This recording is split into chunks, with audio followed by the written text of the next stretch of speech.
Hello everyone. So coming back to the question, इसे trace कैसे करें? पोलर कोऑर्डिनेट्स के अंदर सिमेट्रिक पार्ट चेक करने का लॉजिक हमें क्लियर है दैट हमें थीटा की जगह माइनस थीटा डाल के चेक करना होता है. अगर फंक्शन दोनों टाइम पे सेम रिजल्ट दे रहा है इट मीन्स कि वो सिमेट्रिक है about theta is equal to 0 degree X axis. लेकिन अगर इसके साथ वो आर के लिए भी सेम कंडीशन फुलफिल करते, आर की जगह माइनस आर डालने पे फंक्शन सेम रिजल्ट वापस देते, ये दो कंडीशन एक साथ अगर फुलफिल हो रही हैं देन आई कैन से कि it is symmetric about Y axis, not both just Y axis. पहले कर चुके हैं. Original pole putting R equal to 0 expression के अंदर, तो आर 0 हो चुका है. A square cos 2 theta is equal to 0 which means cos 2 theta is equal to 0. अब कॉस 2 थीटा 0 कब होगा? जब मेरी 2 थीटा की value plus minus pi bye 2 होगी. यहाँ पे 0 होना चाहिए. प्लस माइनस इसलिए क्योंकि कॉस का ग्राफ है वो 0 पाई बाय 2 पे भी होगा और माइनस के पाई बाय 2 पे भी होगा क्योंकि वो ऐसा कर्व होता है. Make sense? एंड थीटा की वैल्यू फिर अकॉर्डिंगली प्लस माइनस के पाई बाय 4. ओरिजिन पे फंक्शन डिफाइंड है, इसी वजह से ये रियल वैल्यूज़ आई हैं. और ये जो रियल वैल्यूज़ अपने आप में आई हैं ये अपने आप में टेंजेंट भी है एट पोल. तो दोनों बातें क्लियर हो जाती हैं. Curve passes through pole and the tangent at theta is plus minus pi by 4. Minus pi by 4 की जगह पे हम 3 पाई बाय 4 भी बोल सकते हैं. ठीक. अब जो काम r इज इक्वल टू 0 पे किया वही काम थीटा इज इक्वल टू 0 पे भी चेक करेंगे एक बार. थीटा इज इक्वल टू 0 का मतलब ये है कि फंक्शन मेरा एक्स एक्सिस को अगर कहीं से भी कट करके जा रहा है, अगर एक्स एक्सिस को कहीं पे कट करेगा तो इस पर्टिकुलर पॉइंट पे थीटा इसका 0 होना चाहिए. तो मुझे ऐसे कोऑर्डिनेट्स मिल जाएंगे जिस पॉइंट पे फंक्शन एक्स एक्सिस को टच करता हुआ जाता है इन टर्म्स ऑफ आर, क्योंकि उस टाइम पे आर ही है जो एक डिस्टेंस मेंटेन कर रहा है फ्रॉम द पोल, क्योंकि उस टाइम पे एंगल तो 0 है. तो वही करने पे हमें क्या मिला? R square is equal to a square और r is equal to plus minus a. Figure के थ्रू थोड़ा सा देखो पहले. Exactly at pole function defined है. कितनी वैल्यूज निकल के आई थी हमारे पास पोल पे? 2 पाई बाय 4 और 3 पाई बाय 4. तो ये दो टेंजेंट्स हमने बना लिए. इट मीन्स जो फंक्शन है वो कहीं से भी आ रहा हो लेकिन एग्जैक्टली एट पोल जब आ रहा होगा तो वो टेंजेंट को टच करता हुआ ही जाएगा. टेंजेंट का मतलब यही है. दूसरी बात जो हमने निकाली थी that is theta is equal to 0 पे क्या हो रहा है? वहाँ पे फंक्शन टच करता हुआ जा रहा है, माइनस पे भी और प्लस में भी. Knowing that it is symmetric about Y axis, तो जितना पार्ट हम अपना राइट हैंड साइड में क्रिएट कर लेंगे सिमिलरली हमें बस उसे लेफ्ट में भी कॉपी करना है क्योंकि दोनों तरफ वो सिमेट्री होल्ड करता है. तो फर्स्ट हाफ जितना आप बना पाएंगे उतना ही सेकेंड हाफ अपने आप बनेगा भी. लेकिन ऐसा ही टर्न क्यों, इसके बारे में भी हमें थोड़ा सा और जानने की ज़रूरत है.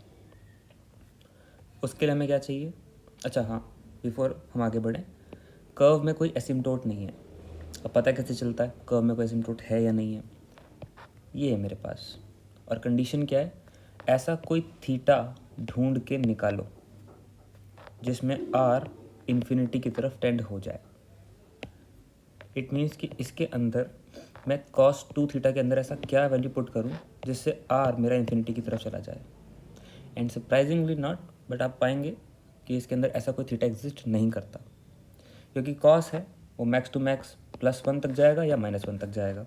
यानी कि इसका हायर लिमिट और लोअर लिमिट दोनों फिक्स है. ये मैक्स टू मैक्स +1 तक जा सकता है और मिनिमम टू मिनिमम -1 तक जा सकता है. तो R square max to max आप बड़े से बड़ा प्लस का ए स्क्वायर बना सकते हो या मिनिमम से मिनिमम माइनस का ए स्क्वायर बना सकते हो और कुछ नहीं बना पाओगे. इट मीन्स आर इतना बड़ा नंबर नहीं बन पाएगा कि वो इन्फिनिटी की तरफ कभी भी टेंड करे. कंक्लूजन वाइज हम ये कहेंगे कि हाँ इस कर्व में कोई भी एसिम्टोट एग्जिस्ट नहीं करता है. तो ये ऑब्जर्वेबल आइटम्स हैं, इसलिए जब आंसर लिखते हैं तो इसके अंदर हम ज़्यादा डिटेल ना दें तो भी चलेगा. क्यों? क्योंकि ऐसा कोई थीटा एग्जिस्ट नहीं करता. ऑल्दो अगर आप रीज़न देंगे वेल एंड गुड, वो भी सफिशिएंट है, वो भी गलत नहीं है। इट्स ऑल अबाउट कि आप कितना डिटेल्ड में चीज़ों को समझ पा रहे हैं, और ये क्वेश्चंस की प्रैक्टिस से आता है, ये कोई हार्ड और फास्ट रूल नहीं है। आगे बढ़ते हैं। फाई ये हम निकाल चुके हैं ऑलरेडी, लेकिन एक बार और देखते हैं। फाई हमें ऑलरेडी पता है क्या होता है, आर और टेंजेंट, इनके बीच का एंगल होता है फाई। निकालने का तरीका क्या है, r d theta, that is our tan phi. Differentiate किया था फंक्शन को एक बार, r d r over d theta आ गया था, थोड़ा सा बेसिक रीअरेंजमेंट किया, जो रिजल्ट आ गया उसके अंदर खुद आर की मल्टीप्लाई कर दी both side to get the expression r d theta upon d r is equal to r square a square sine two theta. R square की जगह क्वेश्चन का ही वापस part a square cos two theta मैंने put कर दिया। A square से a square cancel, cos two theta upon sine is cot with negative sign. So conclusion wise मेरे पे इतना है अभी, tan phi is equal to minus cos two theta. बस इसको मैंने एंगल चेंज करके ये लिखा है, ten pi by two plus two theta is minus cos two theta. Pi by two plus something करेंगे तो टेन का कॉट तो होगा, क्योंकि टेन इधर जा रहा है और यहाँ पे सिर्फ साइन और कोसेक ही पॉजिटिव रहते हैं, दैट्स वाई नेगेटिव साइन आ रहा है, तो इट मीन्स ये चेंज ठीक है। कंक्लूजन वाइज मुझे एक एंगल का एक्सप्रेशन मिल गया। अब मुझे बस ये चेक करना है कि मेरा आर कैसे चेंज कर रहा है विद टेंजेंट। दो ही चीज़ें चेक करनी होती हैं, ये ज़ीरो कब होगा, ये पाई बाय टू कब होगा, उसका आइडिया भी मिल जाएगा कैसे। तो कैसे चेक करा, थीटा की जगह पे मैंने ज़ीरो रख दिया to get phi is equal to pi by to.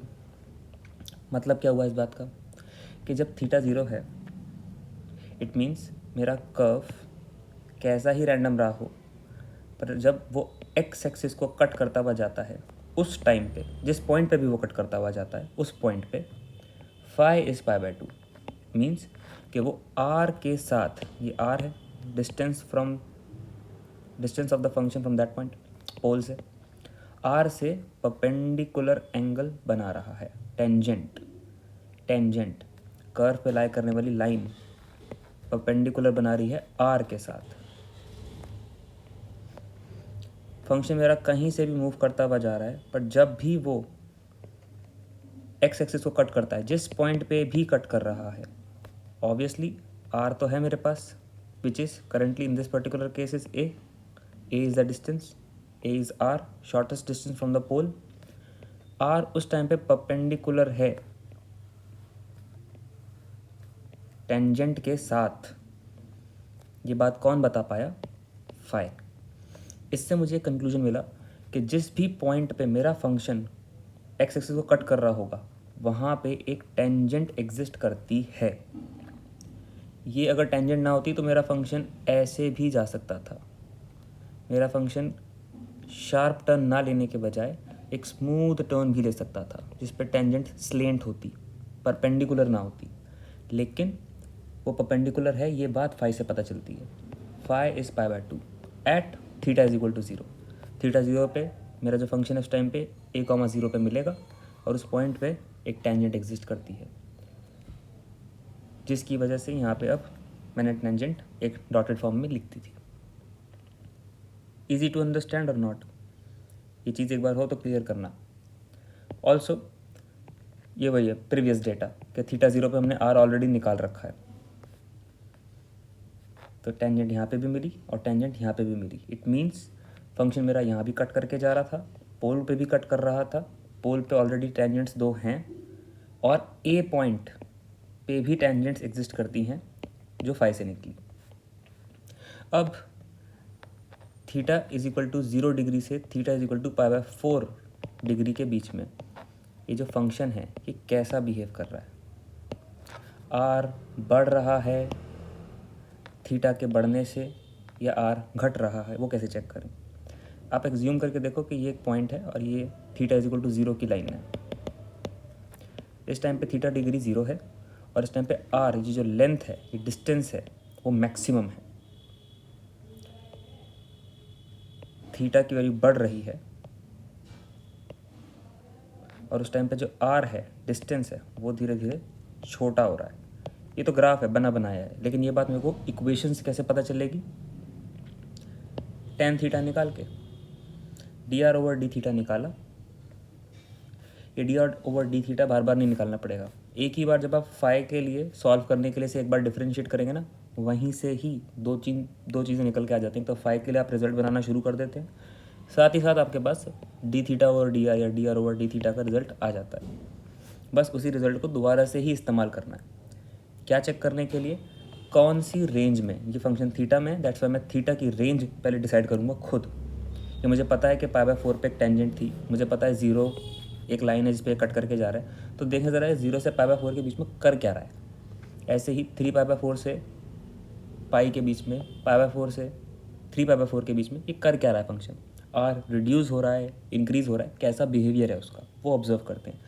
जो पैटर्न यहाँ मिलेगा, कॉपी हेयर, बस इतना ही है। तो D r over d theta जब किया, ये डिफ्रेंशिएशन का रिजल्ट ऑलरेडी हमारे पास है। अब 0 से π/4 कॉस की वैल्यू या कॉस 2 थीटा की वैल्यू 0 से π/4 के बीच में कैसी रहेगी। 0 से π/4 भी कह सकते हैं आप, इसे कहो 0 से π/2, क्योंकि यहाँ पे 2 थीटा इज फ्रॉम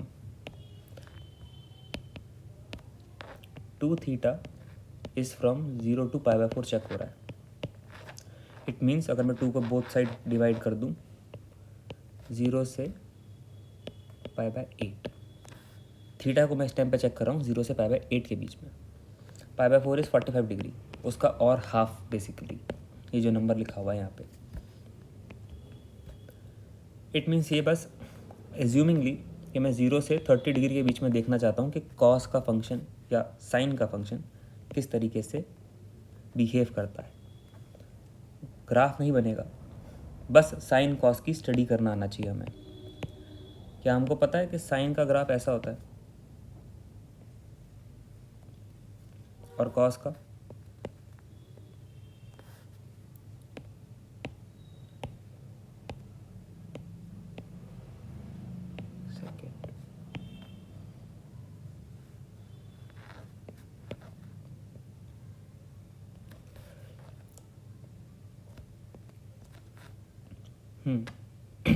ये वाला जो पॉइंट होता है इसे हम π/2 कहते हैं, 90 डिग्री। साइन के ग्राफ में ये π/2 है, π/2 पे साइन 1 वैल्यू देता है और ये पाई, राइट। ये वाली वैल्यू जो होगी 0 होगी और ये पाई। अब क्वेश्चन 0 से 30, 0 से π/2 के बीच की ही बात हो रही है इस टाइम पे। 0 से 30 फंक्शन रिड्यूस कर रहा है लेकिन पॉजिटिव क्वाड्रेंट में ही है। जो कॉस थीटा है रिड्यूस कर रहा है 0 से π/2 के बीच में, लेकिन पॉजिटिव क्वाड्रेंट में इसकी सारी वैल्यूज हैं। कॉस 30 की वैल्यू क्या होती है, √3/2 विच इज़ पॉजिटिव नंबर।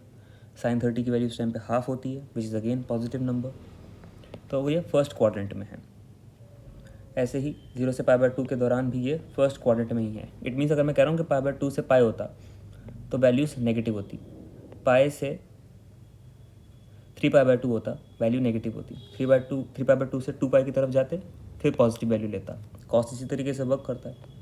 तो 0 से π/4 के टाइम पे ये वैल्यू भी पॉजिटिव है, ये वैल्यू भी पॉजिटिव है और बाहर एक नेगेटिव साइन है।